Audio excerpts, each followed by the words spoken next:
Hey everyone, welcome back to my channel the chit chat show.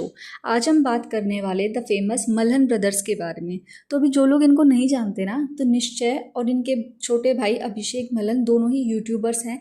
In fact ये काफ़ी सारी चीज़ों पे बहुत ज़्यादा व्यूज़ भी लेते हैं, फेमस भी हैं, जैसे इंस्टाग्राम हो गया, यूट्यूब हो गया, या फिर कोई और सोशल मीडिया प्लेटफॉर्म हो गया। ये काफ़ी ज़्यादा एक्टिव रहते हैं। अभी जो लोग नहीं जानते ना, तो निश्चय ने एक ड्रिंक लॉन्च करी थी अपने भाई अभिषेक के साथ, जिसके लेके ना बहुत ज़्यादा कंट्रोवर्सी हुई थी। अभी सबसे पहली कंट्रोवर्सी तो इसको प्राइस को लेकर थी कि 150 रुपीज़ की बोतल कौन खरीदेगा। अभी अगर आप देखेंगे तो इसके कंपैरिजन में जो और सॉफ्ट ड्रिंक्स या फिर हार्ड ड्रिंक्स अवेलेबल हैं, उनका कॉस्ट इतना ज़्यादा नहीं होता है। इनफैक्ट ये सारी चीज़ें ना मोस्टली यंगस्टर्स पीते हैं, या फिर जो टीनेज ग्रुप होता है ना, वो सब लोग ये कंज्यूम करते हैं। तो दे विल प्रेफर कि वो कोई ना कोई 50-100 रुपीज़ वाला ले लें, ना कि 150 रुपीज़ वो एक ड्रिंक में इन्वेस्ट करे। अभी ना क्या होता है कि उन्होंने ना ये सारी ड्रिंक्स ना काफ़ी सारे फेमस यूट्यूबर्स को भेजी कि आप लोग इनको रिव्यू करो, अपनी लाइव स्ट्रीम में लो पीते हुए दिखाओ, इनकी तारीफ़ करो, या फिर एक टाइप का ब्रांड कोलैब मान लो इसको। तो इसमें क्या होता है ना, एक यूट्यूबर है रचित करके, उसको भी ये सारी ड्रिंक्स भेजी गई थी। तो उसने क्या सोचा कि चलो लाइव स्ट्रीम में मैं इसको कंज्यूम करके दिखाऊंगा। तो इस लाइव स्ट्रीम में ना उनके अलावा काफ़ी सारे लोग भी थे, और इसका ना हेडिंग भी ये था कि 18+ ये वीडियो है, क्योंकि इसमें वो लोग ना ऑलरेडी ड्रंक थे। तो क्या होता है ना कि इसमें मैक्स टन भी आया हुआ था। मैक्स टन की कंट्रोवर्सी एल्विश के साथ हुई थी, तो इसके हिसाब से आप सब लोग उनको जानते होंगे। तो मैक्स टन ने ना क्या बोला पीते ही ड्रिंक, छी कितना गंदा है, इसको तो फुकरा भी खुद नहीं पीता होगा। तो ये चीज़ ना उसने लाइव में बोल दी थी। अभी इस चीज़ के ऊपर रचित का कोई कंट्रोल नहीं था, क्योंकि वो एक लाइव वीडियो था, सब लोग ड्रंक थे। इसके बाद क्या होता है ना कि एक लाइव स्ट्रीम बहुत ज़्यादा फेमस हो जाती है, वायरल जाती है। तो दोनों जो मल्हन ब्रदर्स होते हैं ना, उनकी बात होती है रचित से कि भाई इसके बारे में रचित कहता है कि मेरा कोई कंट्रोल नहीं था, या फिर मैंने नहीं बोला था ये सब चीज़ें बोलने के लिए। फ़ोन कॉल कट हो जाता है। इसके बाद क्या करते हैं मल्हन ब्रदर्स के दोनों रचित को अनफॉलो कर देते हैं। और इस चीज़ को ना उनके सारे फ़ैन बेसेस, जो एक बहुत ही कल्ट फ़ैन बेस है मल्हन ब्रदर्स का, मतलब अगर कोई उनके अगेंस्ट चला जाता है तो उनको इतने गंदे तरीके से ट्रोल करते हैं कि बस पूछो मत। तो जो मल्हन ब्रदर्स का फ़ैन बेस है, वो सारा का सारा रचित को ट्रोल करने लग जाता है, इनफैक्ट उनके पीछे पड़ जाता है। इसके बाद आकर रचित को एक अपोलॉजी पोस्ट करनी पड़ती है, जिसमें वो क्लियरली बोलते हैं कि मैक्स टर्न के वो स्टेटमेंट थे, मैंने कुछ नहीं कहा था। बट फिर भी जो रचित है उसको ट्रोल करा जाता है, और रचित अपोलोजाइज़ करता है।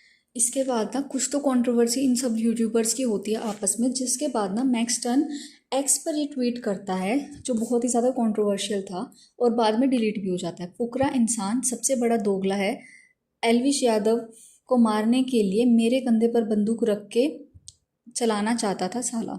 अभी इस चीज़ के बाद ना बहुत ही ज़्यादा कंट्रोवर्सी स्टार्ट हो जाती है।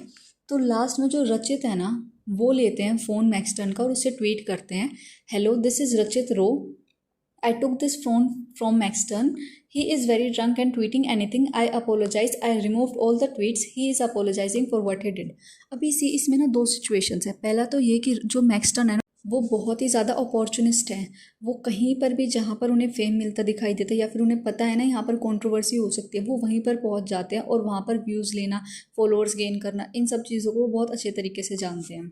तो इसमें ये भी हो सकता है कि बेशक वो ड्रंक हो, बट उन्होंने मेंटली प्रिपेयर करके ये चीज़ें बोली, ताकि इस चीज़ के ऊपर कंट्रोवर्सी हो, बात हो इन सब चीज़ों के ऊपर। और दूसरी चीज़ इसमें ये भी देखी गई कि रचित की गलती ना होने पर भी वो सारी चीज़ों को कवर अप करने की कोशिश कर रहे हैं, वो बार बार अपोलोजाइज कर रहे हैं। This is a very big thing कि एक इतना बड़ा यूट्यूबर बार बार अपोलोजाइज कर रहा है, कभी ट्वीट कर कर, कभी लाइव स्ट्रीम पर, कभी दोनों ब्रदर्स को कॉल करके। तो that was very big thing. वो इन सब चीज़ों को कवर अप करने की कोशिश कर रहा है।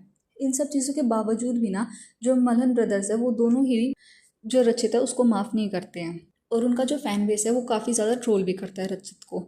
अभी ना एक चीज़ हो रहा है, इन मल्हन ब्रदर्स के ऊपर ना कॉपिंग का टैग लगता है कि अभी इन्होंने जो ये ड्रिंक लॉन्च करी, तो इन्होंने मिस्टर बीस्ट को कॉपी करा है। सी आई डोंट फील कि अगर वो लोग भी ड्रिंक बना रहे हैं तो उन्होंने मिस्टर बीस्ट को कॉपी कर लिया। ये तो ऐसी बात हो गई कि जैसे सबसे पहले अमेज़ॉन खुला था, तो फिर तो फ्लिपकार्ट वाले ने अमेज़ॉन को कॉपी कर लिया, तो उसे ऐसा करना ही नहीं चाहिए था।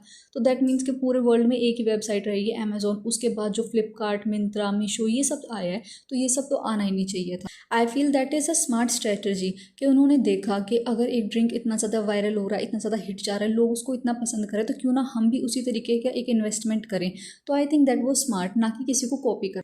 And one more thing I feel about Malan brothers is कि जब वो दूसरों को ट्रोल करते हैं तब तक तो सारी चीज़ें ठीक है, जब तक वो एल्विश के अगेंस्ट फेक पीआर स्टार्ट करते हैं तब तक ठीक है, तब तक वो नेगेटिव सिनेरियो क्रिएट करते हैं दूसरे यूट्यूबर्स के अगेंस्ट तब तक सारी चीज़ें ठीक होती है। बट जब बात अपने ऊपर आती है तो उनका रोना निकल जाता है, फिर वो ऐसी वीडियोज़ डालते हैं कि बंद करो इन सब चीज़ों को, व्लॉग्स डिलीट करते हैं, या फिर वो ऐसे ऐसे कमेंट्स करवाते हैं, या फिर अपने फेक जो इनके फ़ैन बेसेस होते हैं उनको ये बोल देते हैं कि ऐसे ऐसे एक इंसान को ट्रोल करना है। I feel that is very wrong. जब दूसरों की बात होती है तब तो ये सबसे आगे बढ़ चढ़ कर उनको रोस्ट करते हैं, ट्रोल करते हैं, मजाक बनाते हैं, इरिस्पेक्टिव ऑफ देयर एज। मतलब काफ़ी बड़े बड़े लोगों को भी इन्होंने ट्रोल करा हुआ है। बट जब बात खुद पर आती है, जैसे जब रुचिका के टाइम पर बात आई थी, तो ये लोग फिर इतना वो करते हैं कि प्लीज़ ऐसे ट्रोल मत करो हमें, या फिर ब्लॉग्स डिलीट कर देते हैं, वीडियोस डिलीट कर देते हैं, या फिर जैसे अभी हमने शादी का व्लॉग देखा ही नहीं, अब तक उन्होंने शादी का कोई व्लॉग ही अपलोड नहीं करा है। तो आई फील ऐसी हिपोक्रेसी का क्या फ़ायदा है। जब तुम दूसरों के साथ वही चीज़ें करते हो तो तब तक तो वो ठीक है, बट जब वो चीज़ें अपने ऊपर आती है तो वो चीज़ें बहुत ही ज़्यादा वियर्ड हो जाती है, बहुत ज़्यादा ट्रोलिंग हो जाती है, या फिर बहुत ही ज़्यादा एक इंसान को मेंटली परेशान कर देती है। So yeah, that's it for this video. Do let me know your views on this video and about Malhan brothers. Thank you for watching this video. Please like, comment, share and subscribe to my channel. Thank you.